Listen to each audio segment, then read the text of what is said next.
Materials. I have included the full list of materials in the description. Base cone. To make the cone that I'll use as the base for my tree, I use cardboard or cardstock. In my case, it's a cover of a drawing pad, but you could use a cereal box opened up or any cardboard that isn't too thick. Cut some pieces of tape to have ready and then start rolling to make the cone, keeping in mind the final size you are aiming for.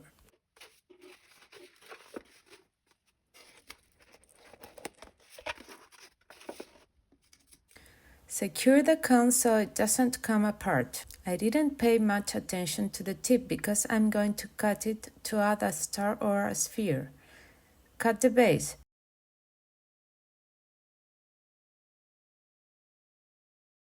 Make sure it's level. Cut the tip if you want. This project can be adapted to your taste and whatever materials you have on hand. It doesn't have to be perfect. It's just the shape I want for my structure.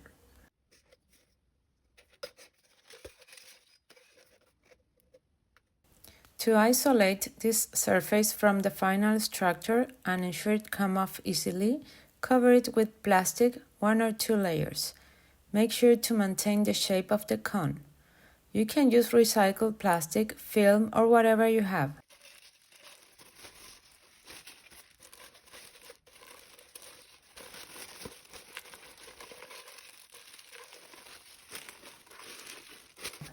To help with the release, I'll coat it with a greasy substance, which can be any oil, butter, or whatever you have.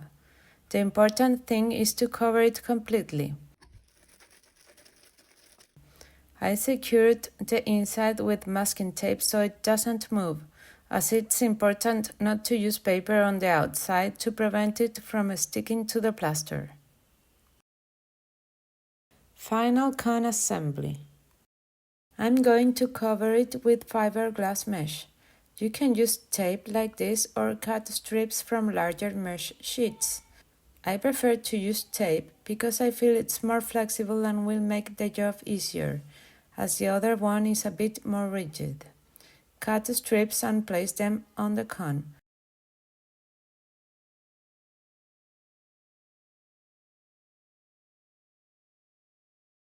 Cut strips of plaster bandages and attach the mesh. The idea is to see what works best for you, whether you place them horizontally or vertically, the width you need.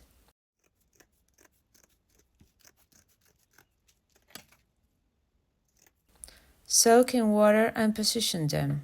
In the end, we'll adjust the edges, but for now we focus on the overall shape. Seal the pores a little.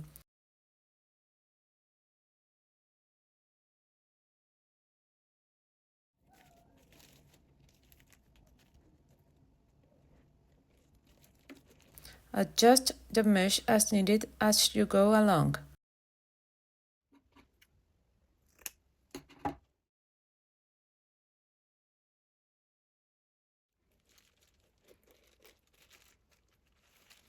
I let it rest for a few minutes, so the structure starts to form.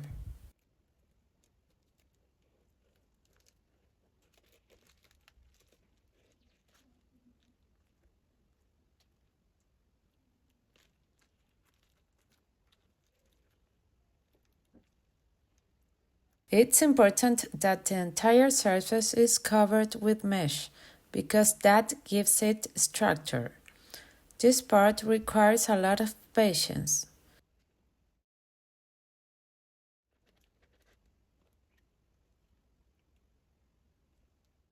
I've seen that many times people decorate these Christmas cones by working directly on the cardboard. That can also be done, but in that case, you can't work with mosaics. Cardboard isn't strong enough to support tiles, jewels, or glass tiles.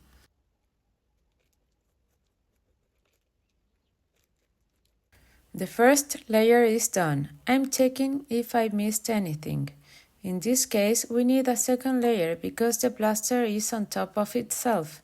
with no other base, so we need to add a bit more structure. After about 1 hour, we move on to the second layer. It's not fully dry, but it's already firmer. Make sure to get a fairly even surface.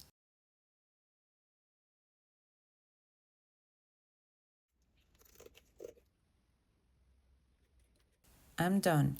I'm going to take the edges so it will be easier to unmold later.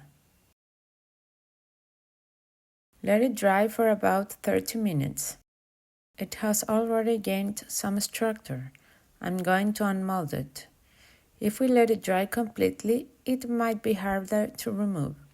Turn it over and take it off.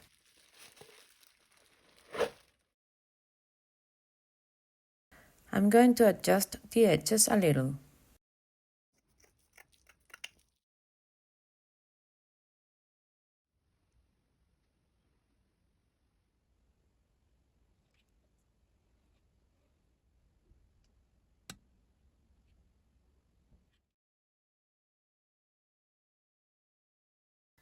If you like this video, subscribe to my channel so I can keep creating free content for you.